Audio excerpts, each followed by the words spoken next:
Ladies and gentleman, ಇವತ್ತು ರಾಜ್ಯಾದ್ಯಂತ ನಿನ್ನೆ ಸಿಎಂ ಸಿದ್ದರಾಮಯ್ಯನವರು ಮಂಡಿಸಿದ ಬಜೆಟಿನದ್ದೇ ಚರ್ಚೆ. ದೊಡ್ಡ ದೊಡ್ಡ ವಿಚಾರಗಳು ಈ ಬಜೆಟಿನಿಂದ ಹೊರಗಡೆ ಬಂದಿರತಕ್ಕಂಥದ್ದು. ಬಹಳ ಪ್ರಮುಖವಾಗಿ ಇದೊಂದು ಜನಪ್ರಿಯ ಬಜೆಟ್ ಅನ್ನುವಂಥದ್ದು ಮತ್ತು ಸಮಾಜದ ಎಲ್ಲ ವರ್ಗದವರಿಗೂ ಕೂಡ ಅನುಕೂಲಗಳನ್ನು ಮಾಡಿಕೊಟ್ಟಿದ್ದಾರೆ ಅನ್ನುವಂಥ ಒಂದು ಮಾತು ಕೇಳಿ ಬರ್ತಾ ಇದೆ.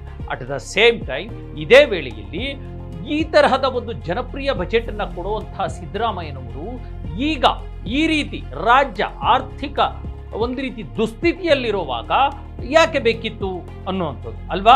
ಈಗಾಗಲೇ ಜನಪ್ರಿಯ ಒಂದು ಗ್ಯಾರಂಟಿಗಳಿದಾವಲ್ಲ, ಅದನ್ನ ಮೇಂಟೈನ್ ಮಾಡೋದ್ರಲ್ಲೇ ಹೈರಾಣ ಹೋಗಿ ಇರತಕ್ಕಂಥ ಸರ್ಕಾರ ಮತ್ತೆ ಜನಪ್ರಿಯ ಬಜೆಟ್ ಕೊಡುವಂಥ ಅವಶ್ಯಕತೆ ಇತ್ತ?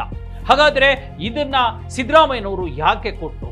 ಇಷ್ಟಪಟ್ಟೆ ಈ ರೀತಿಯ ಜನಪ್ರಿಯ ಬಜೆಟ್ ಅನ್ನ ಕೊಟ್ರ? ಇಷ್ಟಪಟ್ಟೆ ರಾಜ್ಯದ ಜನರ ಮೇಲೆ ಸಾಲದ ಹೊರೆಯನ್ನ ಹೆಚ್ಚಿಸಿದ್ರ? ಇಷ್ಟಪಟ್ಟೆ ಬಜೆಟ್ ಕೊಡ್ಲಿಕ್ಕೆ ಸಾಲವನ್ನ ತಂದ್ರ? ಯಾಕೆ ಹೀಗೆ ಮಾಡಿದ್ರು? ಇದರ ಹಿಂದಿನ ಒಳ ಸುಳಿಗಳೇನು ಅನ್ನೋದ್ರ ಕುರಿತಂತೆ ನಾನು ನಿಮಗೆ ಹೇಳ್ತೀನಿ. ನೀವು ನೋಡ್ತಾ ಇದ್ದೀರಾ ನೆಲ ಜಲ ಭಾಷೆಗಾಗಿ ಪ್ರಾಮಾಣಿಕ ಪತ್ರಿಕೋದ್ಯಮ, ನಿಮ್ಮ ಫೋಕಸ್ ಟಿವಿ. ಇದು ಎಕ್ಸ್ಪ್ಲೇನರ್. ನಾನು ಹಬೀಬ್ ದಂಡಿ.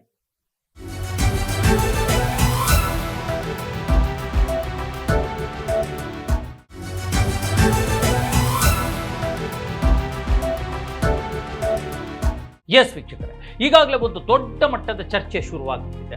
ಒಂದು ಕಡೆ ಬಿಜೆಪಿಯವರೇನೋ ಚಂಬು ಪ್ರತಿಭಟನೆಯನ್ನ ಮಾಡಿ ಇದರ ಬಜೆಟ್ ಅಲ್ಲಿ ಏನೂ ಇಲ್ಲ ಅಂತ ಹೇಳ್ತಾ ಇದ್ದಾರೆ. ಆದರೆ ವಾಸ್ತವವಾಗಿ ಸಿದ್ದರಾಮಯ್ಯನವರು ಬಡವರ್ಗ, ಬಡ ಮಧ್ಯಮ ವರ್ಗ, ಮಧ್ಯಮ ವರ್ಗ, ಮೇಲ್ಮಧ್ಯಮ ವರ್ಗ ಈ ಎಲ್ಲಾ ವರ್ಗಗಳಿಗೂ ಕೂಡ ಅನುಕೂಲ ಆಗುವಂತಹ ಬಜೆಟ್ ಅನ್ನೇ ಕೊಟ್ಟಿದ್ದಾರೆ. ಅದಲ್ಲದೆ ಕೆಲವು ಏರಿಯಾಗಳನ್ನ ನೋಡಿಕೊಂಡು ಕೂಡ ಏರಿಯಾ ವೈಸು ಕೂಡ ಒಳ್ಳೆಯ ಯೋಜನೆಗಳನ್ನ ಕೊಟ್ಟಿರ್ತಕ್ಕಂಥದ್ದು. ಮೈಸೂರಿನಿಂದ ಹಿಡಿದು ಮಧ್ಯ ಕರ್ನಾಟಕದಿಂದ ಹಿಡಿದು ಓಲ್ಡ್ ಮೈಸೂರು ಭಾಗದಿಂದ ಹಿಡಿದು ಜೊತೆಗೆ ಉತ್ತರ ಕರ್ನಾಟಕದಿಂದ ಹೈದರಾಬಾದ್ ಕರ್ನಾಟಕಕ್ಕೆ, ಕರಾವಳಿ ಕರ್ನಾಟಕಕ್ಕೆ, ಹೀಗೆ ಎಲ್ಲವೂ ಕೂಡ ನೆಗ್ಲೆಕ್ಟ್ ಮಾಡಲಾಗಿಲ್ಲ. ಆ ರೀತಿಯ ಮಧ್ಯಂತರದ ಬಜೆಟ್ ಅನ್ನು ಕೊಟ್ಟಿದ್ದಾರೆ.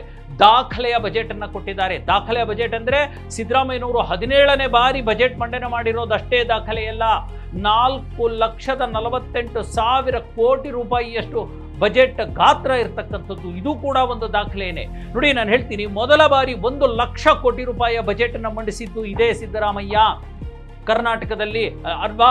ಅಲ್ಲಿವರೆಗೂ 70, 80, 90 ಸಾವಿರವರೆಗೂ ಹೋಗ್ತಾ ಇದ್ದಂತಹ 90,000 ಕೋಟಿವರೆಗೂ ಹೋಗ್ತಾ ಇದ್ದಂತಹ ಬಜೆಟ್ ಗಾತ್ರ 1 ಲಕ್ಷ ಕೋಟಿ ರೂಪಾಯಿ ಮೀರಿದ್ದು ಇದೇ ಸಿದ್ದರಾಮಯ್ಯನವರ ಕಾಲದಲ್ಲಿ. ಈಗ ಮತ್ತೊಂದು ದಾಖಲೆಯನ್ನು ಬಜೆಟ್ ಕೊಟ್ಟಿದ್ದಾರೆ. ಆ ಮೂಲಕ ಮತ್ತಷ್ಟು ಸಾಲವನ್ನು ಕೂಡ ಮಾಡಿದ್ದಾರೆ. ಹಣಕಾಸು ಲೆಕ್ಕಾಚಾರದಂತೆ ಈ ಬಾರಿ 97,000 ಕೋಟಿ ರೂಪಾಯಿಯಷ್ಟು ಸಾಲವನ್ನು ಮಾಡಿದ್ದಾರೆ ಅನ್ನುವಂತಹ ಒಂದು ಮಾತು. ಇದ್ರ ಜೊತೆಗೆ ಈಗ ಸಿದ್ದರಾಮಯ್ಯನವರ ಈ ಕಾಲಕ್ಕೆ, ಈ ಬಜೆಟ್ ಮಂಡಿಸಿರತಕ್ಕಂಥ ಕಾಲಕ್ಕೆ ರಾಜ್ಯದ ಮೇಲೆ ಈಗ 8,48,000 ಕೋಟಿ ರೂಪಾಯಿಯ ಸಾಲದ ಹೊರೆ ಇದೆ. ನೋಡಿ, ಒಂದಷ್ಟು ಯೋಜನೆಗಳನ್ನು ನಾನು ನಿಮಗೆ ಹೇಳ್ತೀನಿ. ಅದು ಒಂದಷ್ಟು ಏನು ಅನುಮಾನ ಹುಟ್ಟಿಸುವಂಥದ್ದು ಇದ್ದರೆ ಒಂದಷ್ಟು ಜನಪ್ರಿಯ ಯೋಜನೆಗಳು ಕೂಡ ಇರ್ತಕ್ಕಂಥದ್ದು.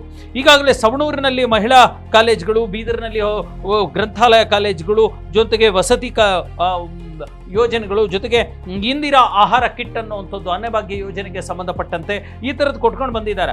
ಆದರೆ ಬಹಳ ಪ್ರಮುಖವಾಗಿ ಮೇಜರ್ ಆಗಿ ನಮಗೆ ಕಂಡುಬರುವಂಥದ್ದು 83 ಲಕ್ಷ ರೈತರಿಗೆ ಶೂನ್ಯ ಬಡ್ಡಿ ದರದಲ್ಲಿ ಸಾಲವನ್ನು ಕೊಡುವಂತಹ ಒಂದು ಯೋಜನೆಯನ್ನು ಘೋಷಿಸಿಬಿಟ್ಟಿದ್ದಾರೆ. 70,000 ಕೋಟಿ ರೂಪಾಯಿ ಕೃಷಿ ಸಾಲ ಇದಕ್ಕೆ ತಂದಿರತಕ್ಕಂಥದ್ದು. ಇದಲ್ಲದೆ ಹುಬ್ಬಳ್ಳಿಯಲ್ಲಿ ಜಯದೇವ ಹೃದ್ರೋಗ ಆಸ್ಪತ್ರೆಯನ್ನು ನಿರ್ಮಾಣ ಮಾಡುವಂಥದ್ದಕ್ಕೆ ಘೋಷಿಸಿದ್ದಾರೆ. ಇದಲ್ಲದೆ ನೋಡಿ, ಒಂದಷ್ಟು ಸಾತ್ವಿಕರಿಗೆ ಮತ್ತು ಧರ್ಮಿಷ್ಠರಿಗೆ ಅನುಮಾನ ಬರುವಂಥ ಮತ್ತು ಅವರಿಗೆ ಕಟ್ಟಪ್ಪಣೆ ಆಗುವಂಥ ಯೋಜನೆಯನ್ನು ಕೂಡ ಮಾಡಿದ್ದಾರೆ.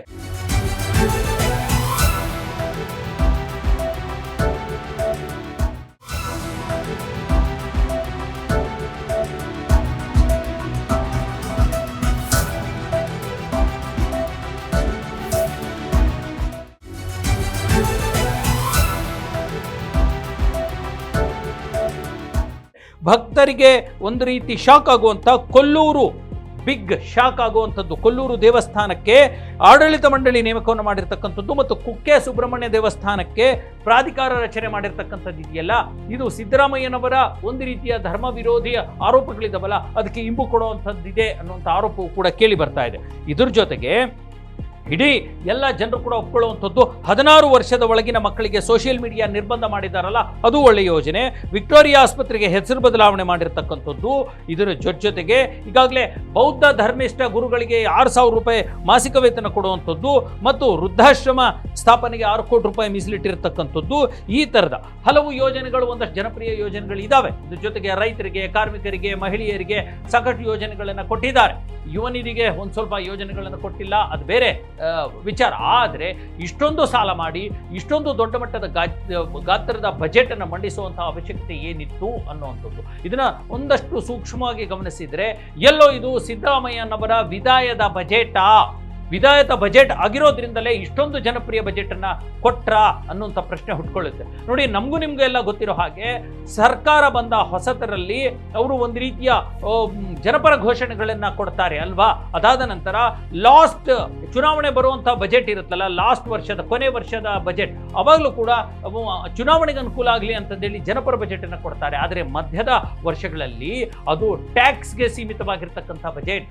ಆದರೆ ಟ್ಯಾಕ್ಸ್ ಅಥವಾ ತೆರಿಗೆಯನ್ನು ಕಲೆಕ್ಟ್ ಮಾಡ್ಕೊಳ್ಳಿಕ್ಕೆ ಸಿದ್ದರಾಮಯ್ಯನವರು ದೊಡ್ಡ ಮಟ್ಟದ ಹೊರೆಯನ್ನ ರಾಜ್ಯದ ಜನರ ಮೇಲೆ ಹಾಕಿಲ್ಲ. ಹಾಗಾಗಿ ಇದು ಹೊರೆ ಆಗುತ್ತಾ ರಾಜ್ಯ ಸರ್ಕಾರಕ್ಕೆ? ಇದು ಸಿದ್ದರಾಮಯ್ಯನವರು ಇಷ್ಟಪಟ್ಟು ಮಾಡಿದ್ದ, ಜನಗಳಿಗೆ ಅನುಕೂಲ ಆಗಲಿ ಅಂತ ಮಾಡಿದ್ದ, ಅಥವಾ ಸಿದ್ದರಾಮಯ್ಯನವರ ವಿದಾಯ ಆದ ನಂತರ ಮುಂದೆ ಬರುವಂತಹ ಯಾರಾದರೂ ಹೊಸ ಮುಖ್ಯಮಂತ್ರಿಗಳಿಗೆ ಇದು ಹೊರೆ ಆಗಲಿ, ಅವರಿಗೆ ಹ್ಯಾಂಡಲ್ ಮಾಡೋದು ಕಷ್ಟ ಆಗಲಿ, ಸಿದ್ದರಾಮಯ್ಯನವರೇ ಬೆಸ್ಟ್ ಇದ್ರು ಅನ್ನುವಂಥ ಒಂದು ಮಾತು ಬರ್ಲಿಕ್ಕೆ ಮಾಡಿರ್ತಕ್ಕಂಥದ್ದ ಸಾಕಷ್ಟು ಒಂದು ಪ್ರಶ್ನೆಗಳು ಹುಟ್ಕೊಳ್ತಾ ಇವೆ. ಆದರೆ ಈ ಸಿದ್ದರಾಮಯ್ಯನವರ ಇವತ್ತಿನ ಈ ಎಲೆಕ್ಷನ್ ಇಯರೂ ಅಲ್ಲ, ಒಬ್ಬ ಸರ್ಕಾರ ಬಂದ ಹೊಸತೂ ಅಲ್ಲ, ಈ ಮಧ್ಯಕಾಲದಲ್ಲಿ ಕೊಟ್ಟಿರ್ತಕ್ಕಂಥ ಜನಪ್ರಿಯ ಬಜೆಟ್ ಬಗ್ಗೆ ಸಾಕಷ್ಟು ಅನುಮಾನಗಳು ಹುಟ್ಕೊಳ್ತಾ ಇವೆ.